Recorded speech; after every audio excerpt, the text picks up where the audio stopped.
పూర్తి వివరాలు చూసే ముందు మా ఛానల్ ని సబ్స్క్రైబ్ చేయడం మర్చిపోకండి. శ్రీ గురుభ్యో నమః. శ్రీ మహాసరస్వత్యై నమః. ఓం నమః శివాయ. నారాయణ శాస్త్రి ఆస్ట్రాలజీ ఛానల్ వీక్షిస్తున్నటువంటి ప్రేక్షక మహాశీలకు స్వాగతం, సుస్వాగతం. ఈరోజు మనము 2026 సంవత్సరం జనవరి 1వ తేదీ నుంచి 10వ తేదీ వరకు వృశ్చిక రాశి వారి యొక్క గ్రహస్థితులు, వారి యొక్క రాశి ఫలితాలు, రోజువారీ ఫలితాలు, చేయవలసినటువంటి పరిహారాలు ఏమేమి ఉన్నాయో తెలుసుకుందాం.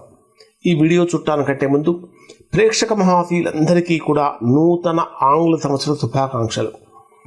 ఈ వీడియోను కనుక మనం చూసినట్లయితే, వృశ్చిక రాశి మీ రాశికి 2వ స్థానంలో 4 గ్రహాలు సంచరిస్తున్నాయి.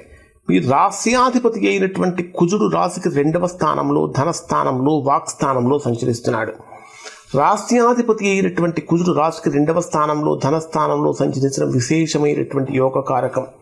మాట్లాడేటటువంటి మాట చాలా బలంగా ఉంటుంది, ఖచ్చితంగా ఉంటుంది, ఎదుటి వారిని కూడా ఆకట్టుకునేటటువంటి విధంగా ఉంటుంది అని చెప్పాలి.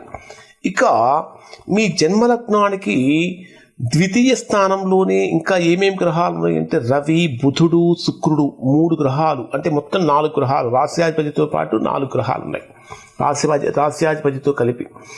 ఈ 4 గ్రహాలు అంటే 2వ స్థానం అనేది మనకు ధనస్థానము, కుటుంబ స్థానము, వాక్స్థానంగా ఉంటుంది. వాక్స్థానంలో ఈ గ్రహాలు సంచరించేటప్పుడు మాట అనేటటువంటిది ఆయుధంగా మారకుండా చూసుకోవాలి. అంటే మాట్లాడేటటువంటి మాట చాలా జాగ్రత్తగా మాట్లాడాలి. పై అధికారుల నుంచి చక్కటి ప్రశంసలు కూడా కలుగుతూ ఉంటాయి. కారణం ఏమిటంటే, మీ రాశికి 10వ స్థానాధిపతి అయినటువంటి రవి కూడా 2వ స్థానంలో, ధనస్థానంలో సంచరిస్తున్నటువంటి కారణం చేత ఉద్యోగపరమైనటువంటి లాభాలు కూడా బ్రహ్మాండంగా కలుగుతూ ఉంటాయి. ఉద్యోగపరమైనటువంటి అనుకూలతలు కూడా పెరుగుతూ ఉంటాయి.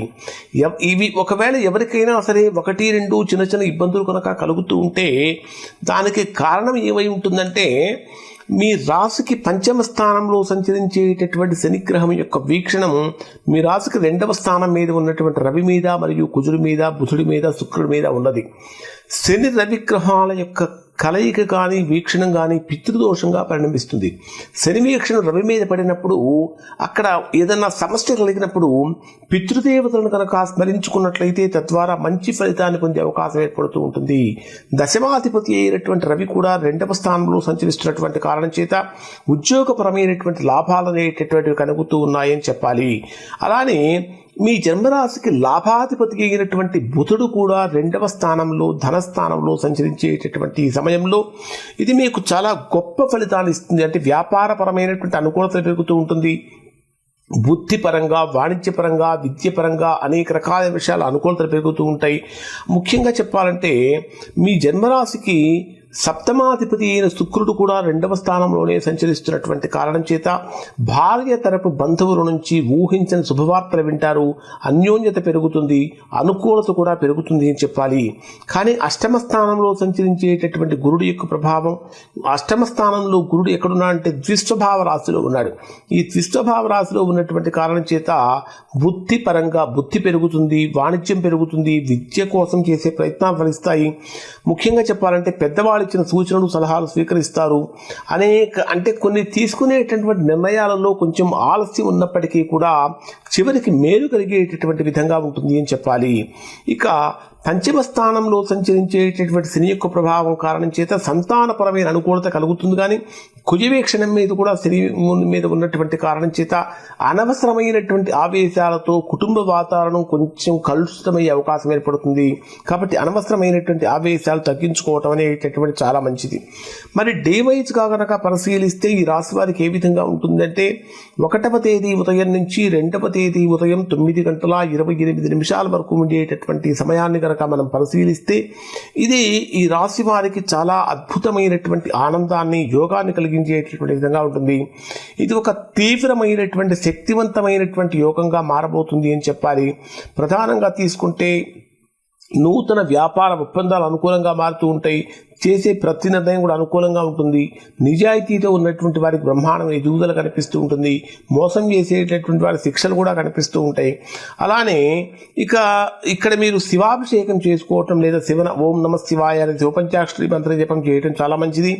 ఇక 2వ తేదీ ఉదయం 9:28 నుంచి 4వ తేదీ ఉదయం 9:45 వరకు ఉండేటటువంటి సమయంలో ఇది మీకు అష్టమ స్థాన చంద్రదోషం అనేటటువంటి తీవ్రమైనటువంటి ప్రభావాన్ని చూపిస్తుంది.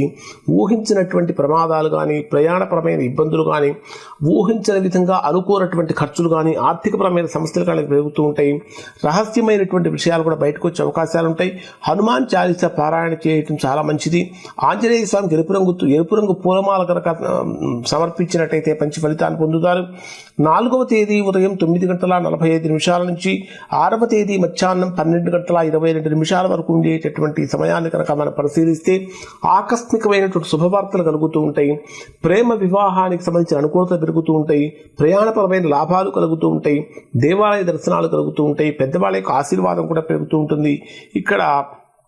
ఇక 6వ తేదీ నుంచి 8వ తేదీ సాయంత్రం 6:45 వరకు ఉండే సమయాన్ని పరిశీలిస్తే వృత్తి, ఉద్యోగ, వ్యాపారాలలో చాలా కీలకమైన నిర్ణయాలు తీసుకునే అవకాశం ఏర్పడుతుంది.